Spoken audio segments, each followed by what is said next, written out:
The turkey had been on the table for 40 minutes and nobody had touched the cranberry sauce. That's the detail I keep coming back to.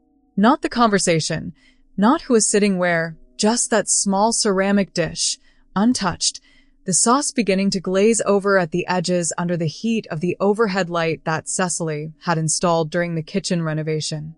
The one that cost, according to Cecily, less than you'd think, and according to her husband, somewhere around $34,000. Someone asked how things were going. I was reaching for the water pitcher when I heard Cecily set down her fork. Not slam it. Set it. The particular sound Silver makes on china when someone has already decided what they're about to say and is simply waiting for a pause long enough to say it. I looked up. Honestly, Thea.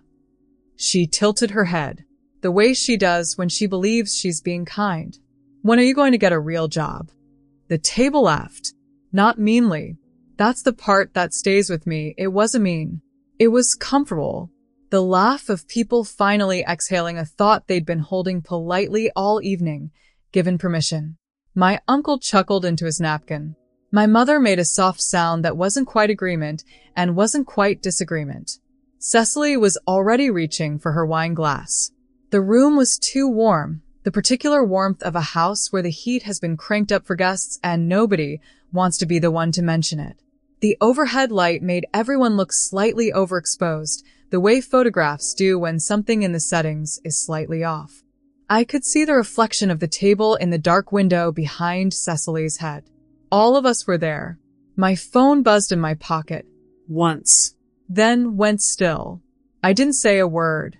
Not because I had nothing to say, but because what I knew in that moment, what was sitting in my pocket like a quiet lit match, was something I wasn't ready to share with any of them yet. There is a particular kind of family logic that gets established so early you don't notice it until you're 42 years old sitting at a Thanksgiving table with a phone buzzing in your pocket, and the realization arrives all at once, fully formed, the way some realizations do. This has always been the arrangement. You just didn't have a name for it. Our mother sorted us young.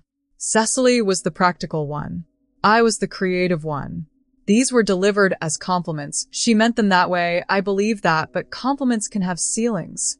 Practical means reliable, grounded, someone who makes sensible choices and doesn't make people worry.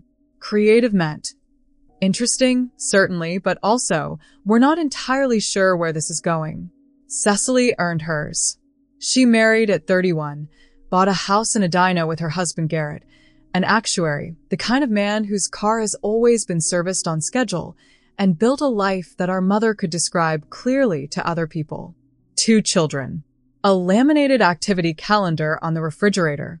A kitchen renovation that, by all accounts, came out beautifully. I built something else.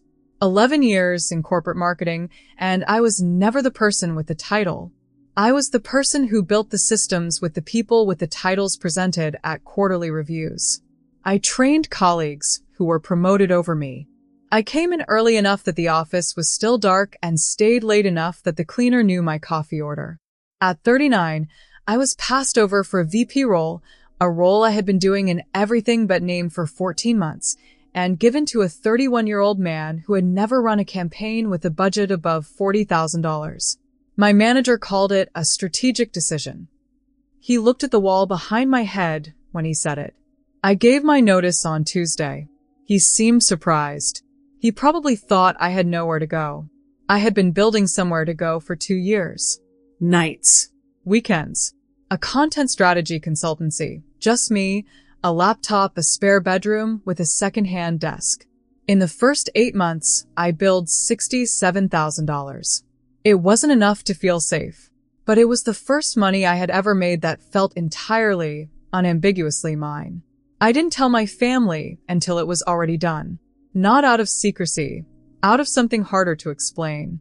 A knowledge, at a bone level, that the response would arrive before the information did. And it did. My mother said, "Oh, Thea, are you sure?" Cecily said, "Just make sure you have a backup plan." She wasn't wrong to be cautious. I understand that now in a way I couldn't then. Because here's the thing about Cecily that is true and that I have had to sit with for a long time. She is not a bad person.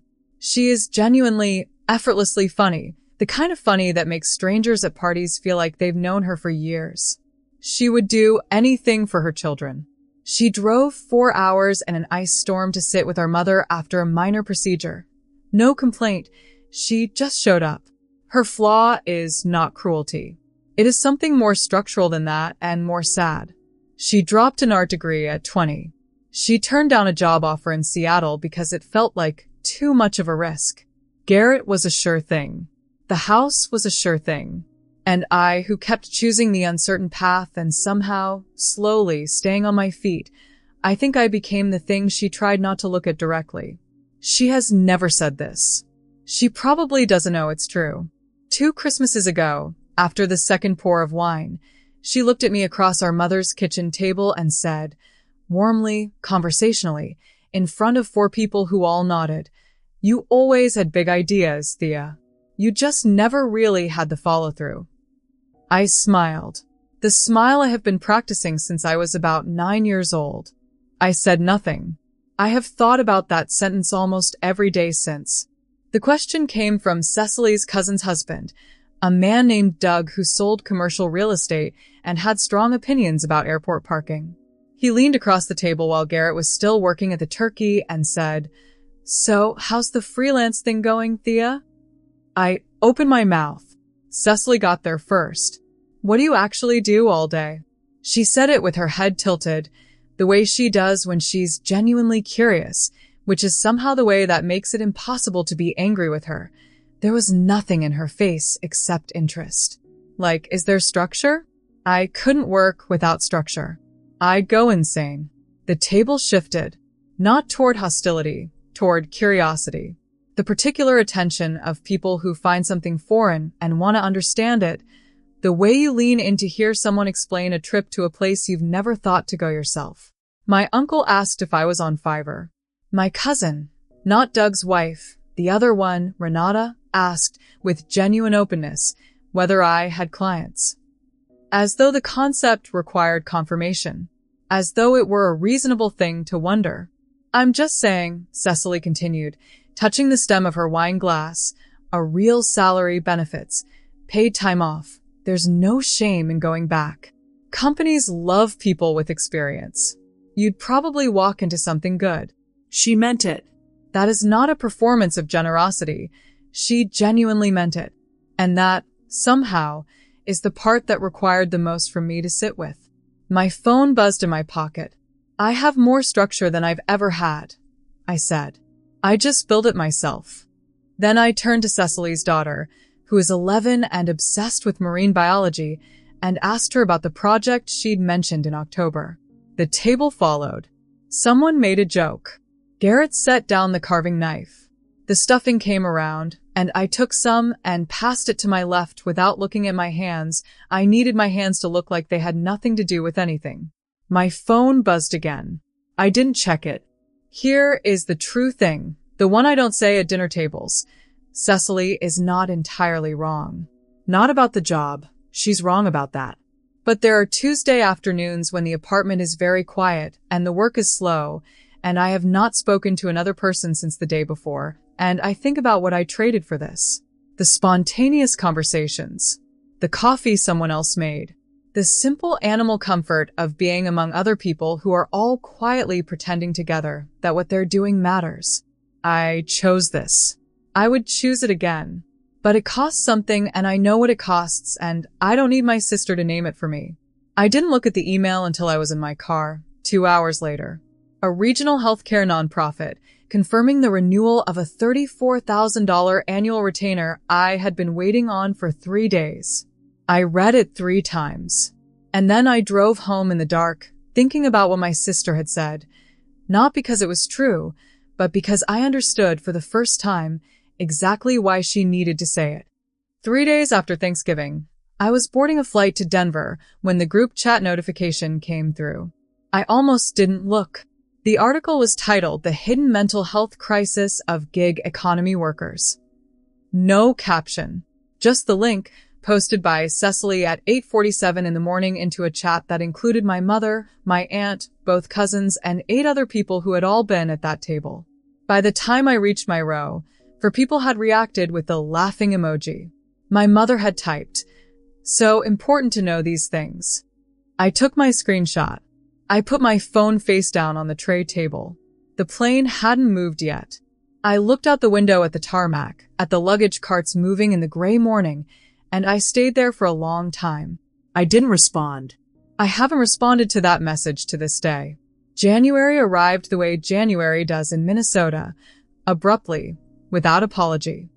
I had been working with a boutique architecture firm in the North Loop for nearly 2 years.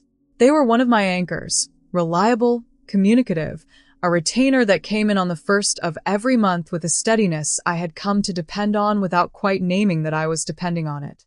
The email came on a Tuesday. They were consolidating marketing in-house. It wasn't about the quality of the work. They hoped to stay in touch. I wrote back within the hour, warmly, professionally, offering a full offboarding document and a transition call at their convenience. I scheduled the call. I sent the handoff before the end of the week. I told no one. On the Wednesday after the final call, I sat in my car in a parking garage off Washington Avenue for 12 minutes. I know it was 12 because I watched the clock. Then I drove home, opened a new document, titled it Prospects, Q1, and started writing names. I'm still not entirely sure if that was resilience or just a very old habit of not letting things land. My mother called in February on a Sunday evening in the careful tone she uses when she has rehearsed what she wants to say. Gently, with genuine love, she asked whether I'd thought about going back to something more stable. She mentioned a woman from her book club whose daughter had tried the independent route and recently returned to a salaried position and was, her mother reported, so much happier now. I just worry, Thea. That's all it is. I know she does. I have never doubted it. The call still sat in my chest for the rest of the evening like something I'd swallowed wrong. In March, Cecily texted privately, "Can we get coffee? I feel like I haven't really talked to you." I said yes. I told myself to go in with no expectations. I genuinely thought I had managed it. We met at a place near her office. Good light. Chairs that were designed to look more comfortable than they were. She was already there when I arrived, coat folded neatly over the back of her chair. She was glad to see me. Cecily is always genuinely glad to see people. That part has always been real. She talked for 43 minutes about a lateral move she was considering, the internal politics, what it meant for her title, whether the new manager was someone she could work with. She asked what I thought. I asked the right questions. I gave her a framework. She laughed and said, "You're so good at this stuff." She did not ask about my work. Not once. Not what I was working on, not how things were going. Not a single question that pointed in my direction. I walked to my car. The windows fogged almost immediately. I remember sitting there thinking, has anyone ever been made to feel like a guest in their own life? Like you keep showing up to something that was never really designed to include you? Because I genuinely believed for a little while that the problem was me. That I was too sensitive, too proud, and expecting too much. I was still trying to figure out how to want less. 2 weeks later, on an ordinary Tuesday morning, Dorothy Vasquez sent me a text. That ran a regional literacy nonprofit in St. Paul, spoke in complete paragraphs, and had never once looked at her phone during a meeting. The text said, "Your pitch deck got us funded. Full grant. I've told everyone on our board who built it." Nothing after that. I read it standing at my kitchen counter with my coffee going cold. I set the phone down and stood there for a long moment and let it be true. It was a Friday night in April. I was at the sink, water too hot the way I always run it, working through the last of the dinner dishes, and I noticed, not dramatically, just noticed the way you notice the absence of a sound you'd stopped hearing, that I hadn't thought about what Cecily thought of my work in 11 days. I hadn't been counting. That's the thing. There was no record I'd been keeping. It was simply an absence I became aware of only after the fact, the way a headache announces its departure by suddenly not being there anymore. I finished the dishes. I dried my hands. I didn't call anyone. That week, I didn't call my mother either. Not out of anger, I want to be clear about that. There was no anger in it. I simply had nothing I needed to say, and for the first time I could remember, I didn't manufacture something just to fill the distance. I turned off notifications for the family group chat. Not left, turned off. The distinction mattered to me, though I couldn't have explained it precisely. Something about still being reachable if something was actually wrong. Something about not needing to witness the ordinary noise of it anymore. At a family dinner in May, I sat where I wanted to sit. I had spent years saving the chair beside me. That evening I walked in and chose the seat by the window, where the light was better and nobody mentioned it, and it occurred to me somewhere around the main course that nobody had even noticed. I want to say this clearly because the easy version of this story leaves it out. I miss Cecily. Not the Thanksgiving version, not the coffee shop version, the other one. The one who used to call me on long drives, sometimes 2 hours, and talk about nothing in particular. That woman is still there somewhere. I know she is. That doesn't resolve cleanly into anything, and I have stopped trying to make it. The next 5 months were the quietest I had worked in years. Not because nothing was happening, more was happening than ever, but because I had finally stopped waiting for permission to believe that it mattered.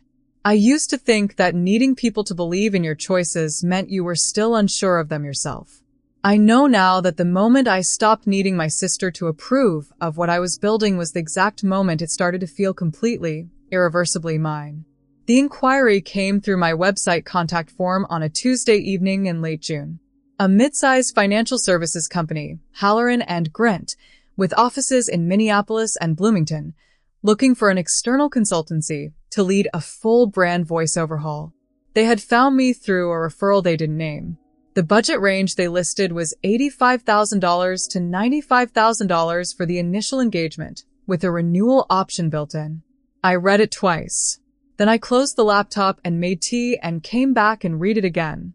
It was the largest inquiry I had ever received.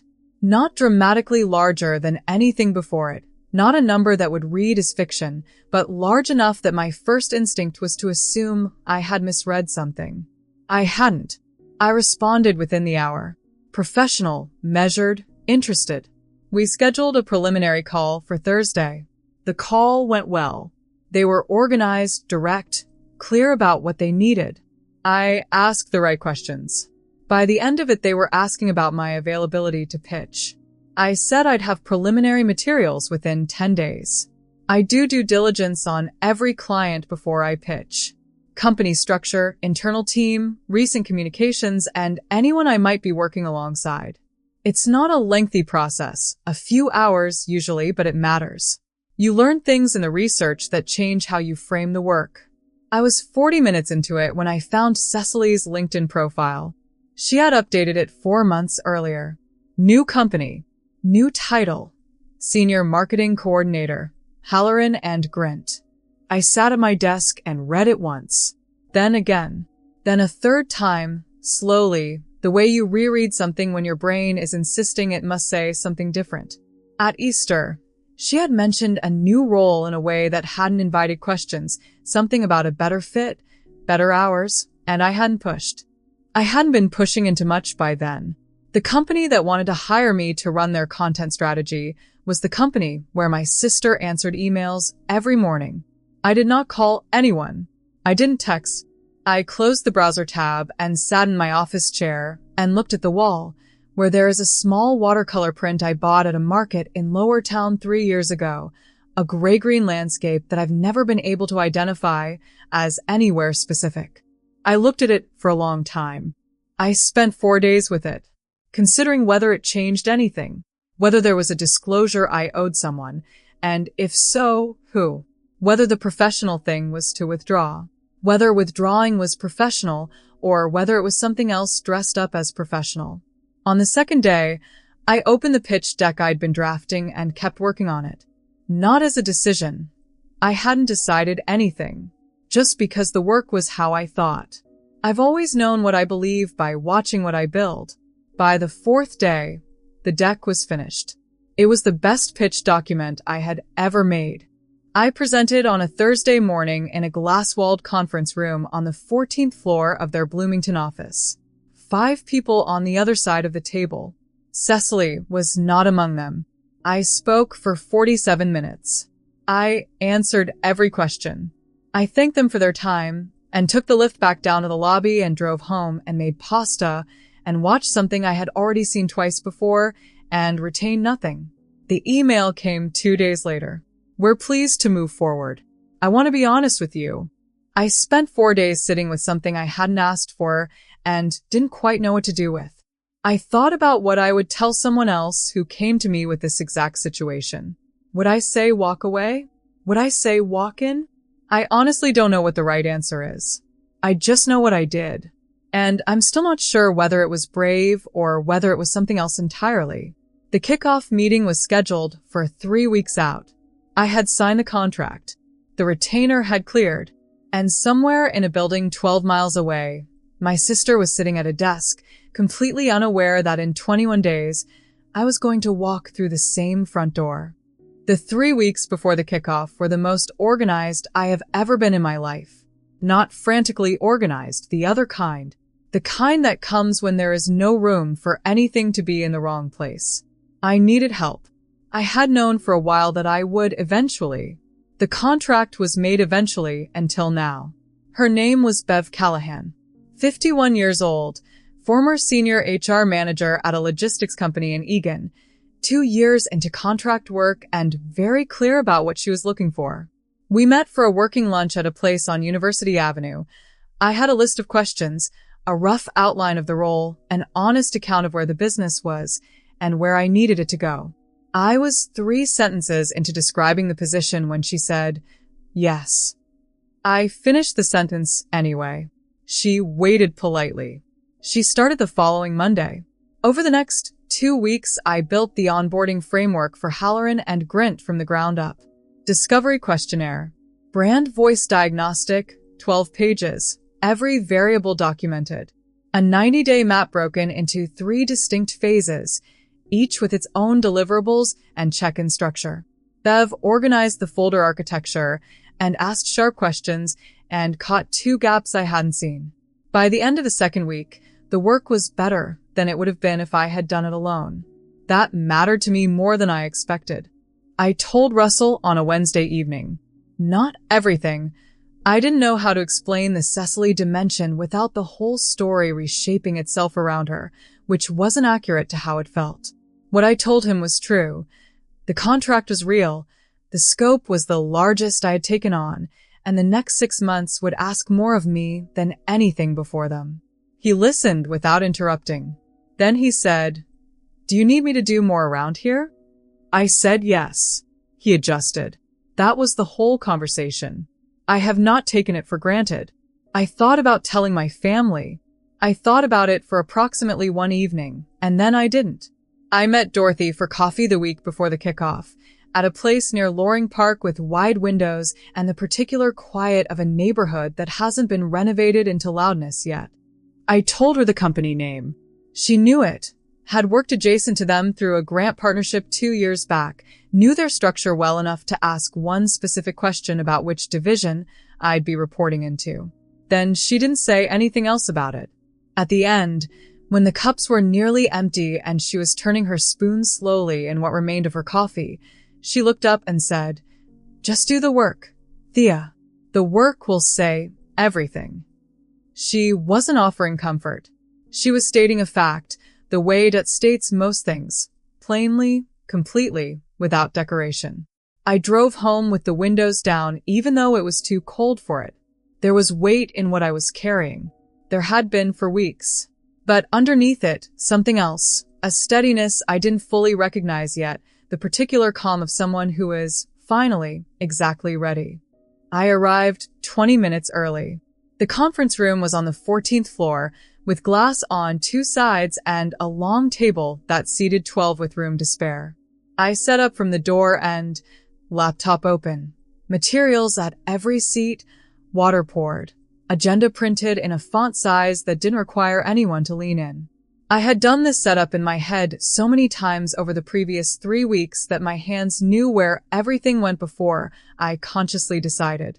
By the time the internal team began filing in at 9, I was standing at the head of the table with my notes open and nothing left to prepare. Cecily was third through the door. She was mid-sentence with someone behind her, laughing at something, and then she looked up and saw me, and the laugh finished, but her face didn't. It was rearranged. That's the only word for it. Not collapsed, not hardened. Rearranged. The way a room shifts when someone enters it that the room wasn't expecting. We looked at each other for perhaps 2 seconds. I nodded. Then I looked at the next person coming through the door and said good morning and asked them to help themselves to water. The meeting ran 55 minutes. I had prepared for 60 and moved faster than expected because the questions were good, sharper than I'd anticipated, which meant the team had actually read the pre-work I'd sent. Cecily asked 2 questions, both of them precise and relevant. She was good at her job. I had half expected to feel something complicated about that. I didn't.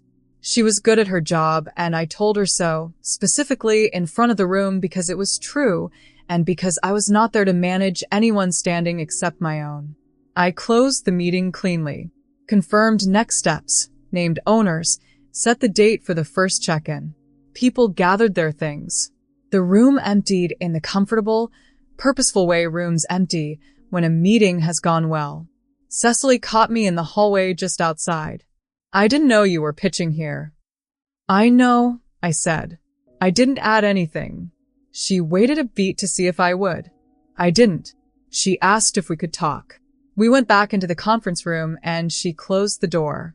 Behind me, the whiteboard still held everything I had written during the meeting, frameworks, timelines, 3 columns of decisions made and pending. My handwriting covering most of the surface. She sat.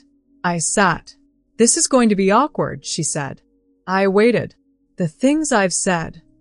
She moved her hands in a way that was meant to encompass something. It's never been personal, Thea. You know that. I waited. I worry about you. I always have. That's where it comes from. She had arrived somewhere that had the shape of an apology. I could see her waiting to see if I would accept the shape of it and let her off.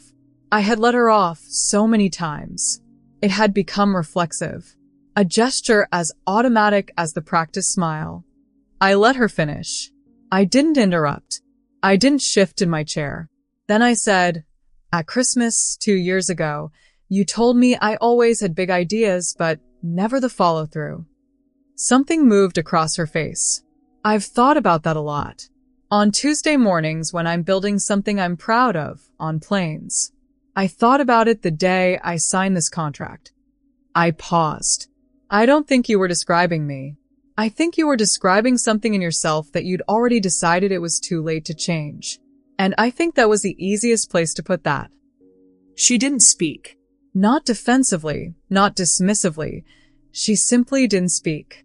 Something in her face went very still, the particular stillness of a person who has just been seen in a way they didn't ask for and can't immediately find a response to. I picked up my folder. I stood. I'm looking forward to working with your team. I walked out. I didn't look back. There was nothing behind me that I needed. I don't know why I thought saying the true thing out loud would feel like winning. It didn't feel like winning. It didn't feel like losing either. It felt like setting down something I had been carrying so long I'd stopped noticing the weight. My hands felt strange on the steering wheel the whole drive home. Light. Unfamiliar. Like they'd forgotten what it felt like not to hold on. The working relationship settled into something functional within the first 2 weeks. Professional. Correct. We did not avoid each other in meetings, and we did not seek each other out between them. When Cecily's contributions were good, and they often were, I said so by name, specifically, in front of the room. I had decided before the kickoff that I would not become someone who managed other people's recognition as a form of quiet score settling.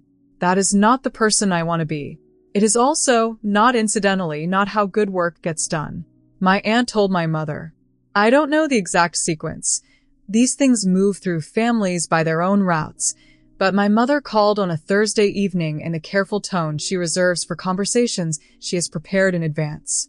She asked me to be the bigger person, to not make things difficult for Cecily at work. I said, I think I already was a bigger person for a long time.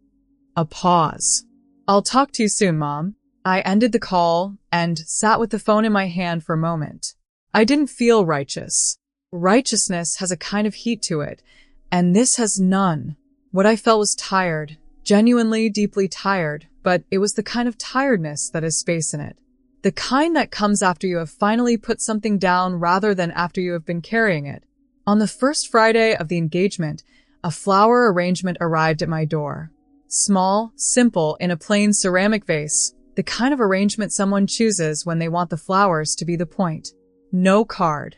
I put them on my desk. They lasted 10 days. By the end of the third month, Halloran and Grant had expanded the engagement to include a social content division. I brought Bev up to 25 hours a week. I interviewed a third contractor, a young woman named Fern who had been freelancing for 18 months and asked better questions in the interview than most clients ask me.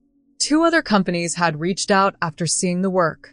I created a folder on my desktop and labeled it Q1 next year and did not open it again for several weeks because I wasn't ready to think about it yet, and I've learned to trust that instinct. In early October, I made coffee before 7 and opened my laptop to the pale, specific light that arrives just before the leaves in Minnesota commit to turning. I was reading through a client document when I noticed, the way I had noticed in April after the fact as an absence, that I was not anxious. That the particular Sunday night dread, the low-frequency hum of not quite enoughness that had been arriving uninvited every week for longer than I could accurately remember, had not come in 4 months. I didn't make anything of it. I drank my coffee. I kept reading. On a Friday late in October, Bev stayed 2 hours after her day ended to help me finish the Q4 deliverable. I ordered Thai food, and we ate at my kitchen table, the one I had always kept too carefully, set too formally, as though I were preserving it for an occasion that hadn't yet arrived. Bev talked about her daughter's soccer tournament. I talked about a book I'd been 40 pages from finishing since July. We solved nothing.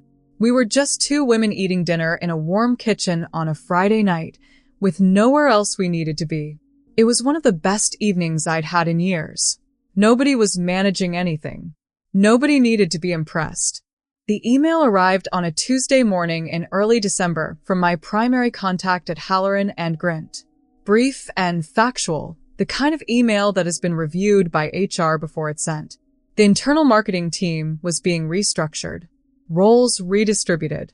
Cecily's position had been reclassified in a way that moved her outside the scope of my contract work.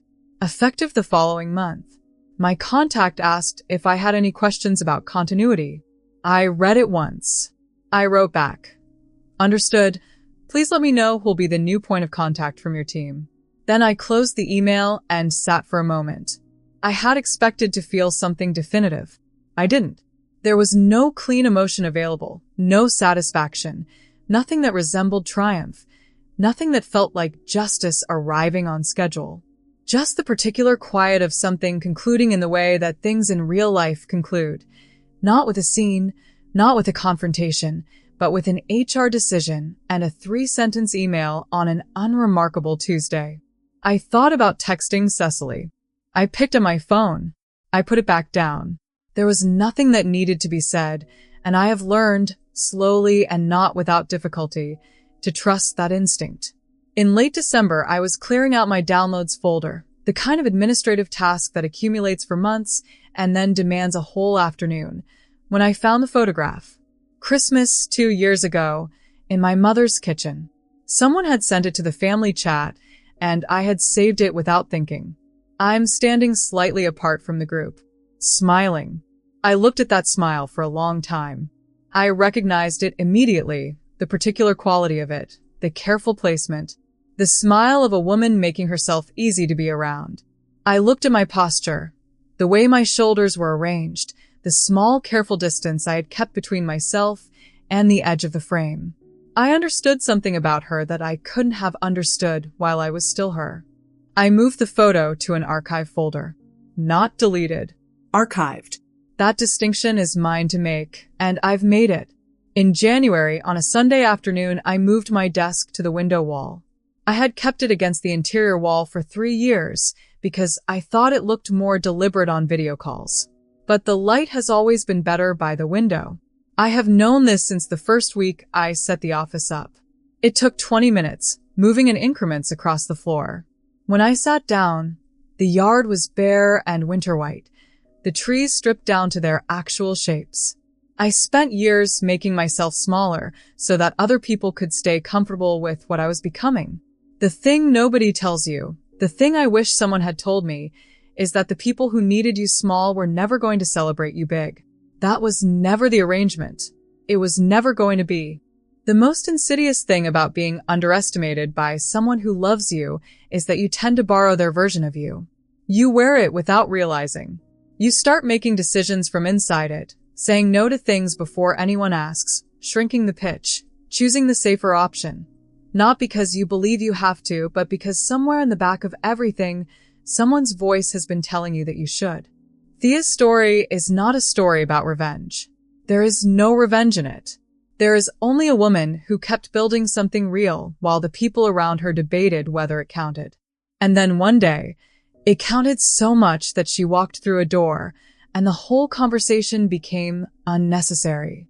Most of the women listening to this will not become their sister's boss. That's not the point. The point is the Thanksgiving table. The point is the smile held in place while something true was being swallowed.